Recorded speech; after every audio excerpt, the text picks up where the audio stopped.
दोस्तों, आज की कहानी है दीदी मेरा बच्चा आपके गोद में। दोस्तों, कहानी शुरू करने से पहले अगर हमारे चैनल को सब्सक्राइब नहीं किया हो तो कर लीजिए ताकि आपके पास पहुंचे हर रोज नया वीडियो।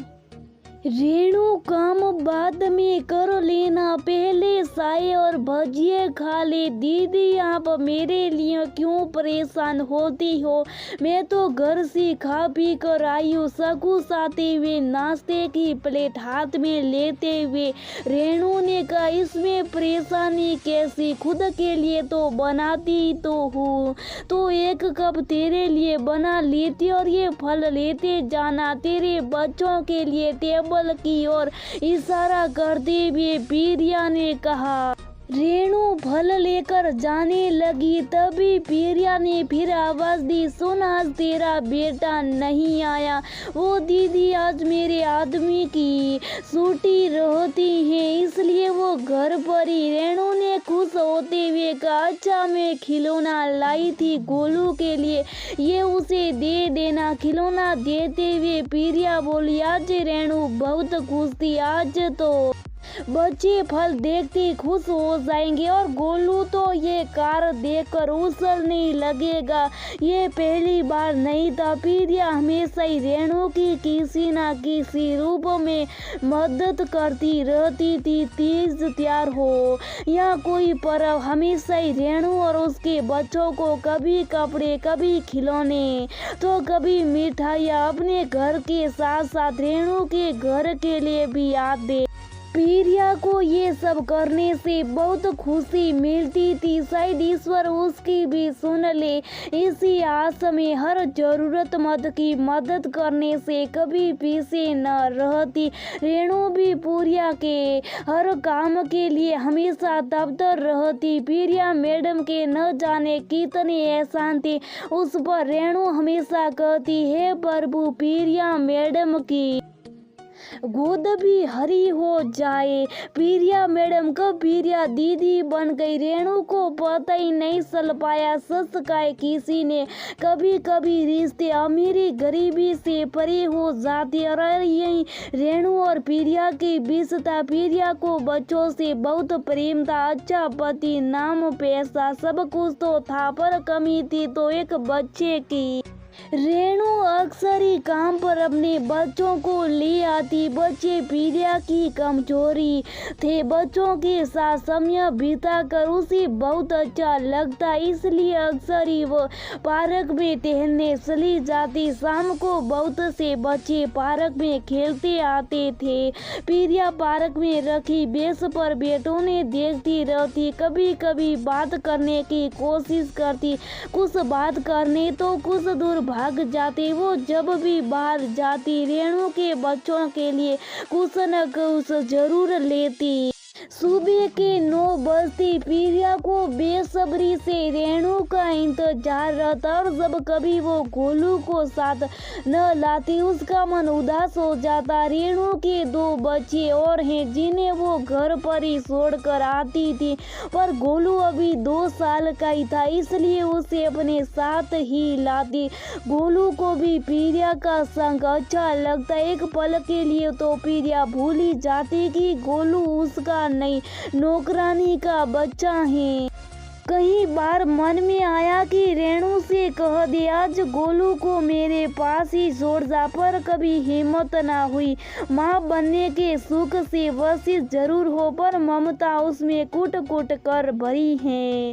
काम के बीच बीच में रेणु का गोलू को देखने आना, उसे दूध पिलाना प्रिया का एहसास कराई देता कि गोलू को उसकी नहीं बल्कि अपनी माँ रेणु की जरूरत है।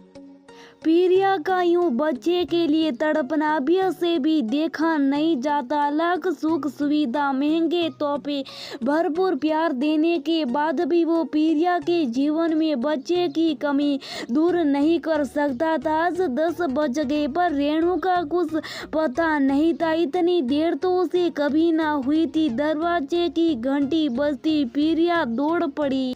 आज इतनी देर क्यों कर दी? मुझे तो लगा आज बिना बताए छुट्टी कर ली तूने।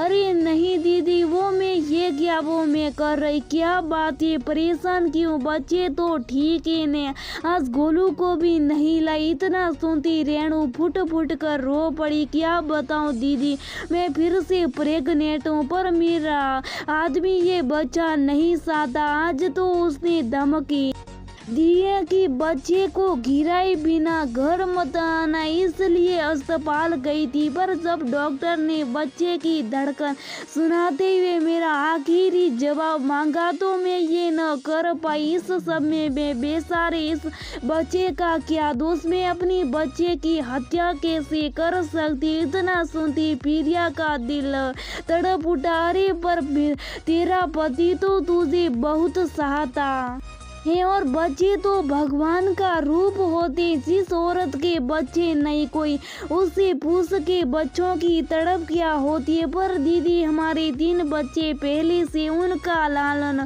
पालन ही तो हम बड़ी मुश्किल से कर पाते। मेरा आदमी 2-3 शिफ्ट करता है और मैं खुद अपने 2 साल के बच्चे को साथ में लेकर घर घर काम करती हूँ, तब जाकर हम 5 लोगों का पेट भर पाता है। उस पर इस बच्चे की जिम्मेदारी हम कैसे उठा पाएंगे?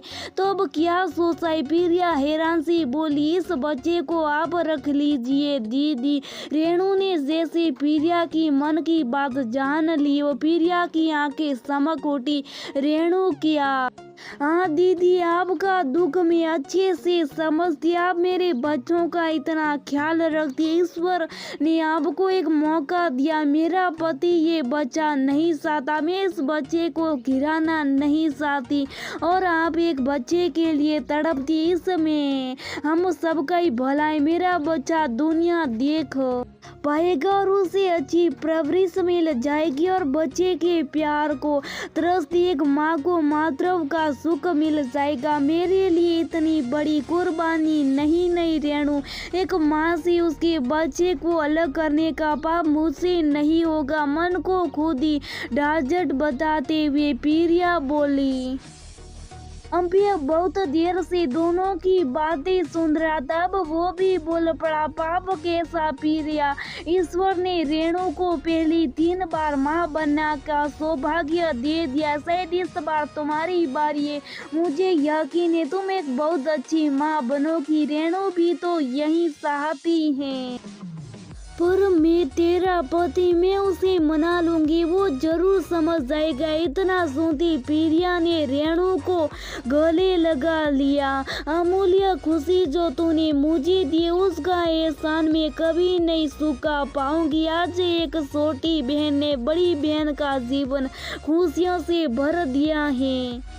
पूरे 9 महीने बाद रेणु ने एक प्यारे से बेटे को जन्म दिया। नर्स बच्चे को रेणु की गोद में देने लगी, तभी वह बोल पड़ी, बच्चे के माँ बाप बाहर इंतजार करे, आप उन्हें दीजिए। पहली बार बच्चे को गोद में लेते हुए प्रिया के हाथ कांप रहे। मासूम की उंगलियों ने जब प्रिया के गालों को छुआ, तब उसे यकीन हुआ कि वो भी माँ है। उसी नजारे को जिसने भी देखा उसकी आंखें नम हुए बिना नहीं रो पाई। एक और रेणु खुश थी कि कम से कम उसके एक बच्चे को हर सुख सुविधा लाड प्यार मिलेगा, जिसे शायद वो कभी न दे पाती।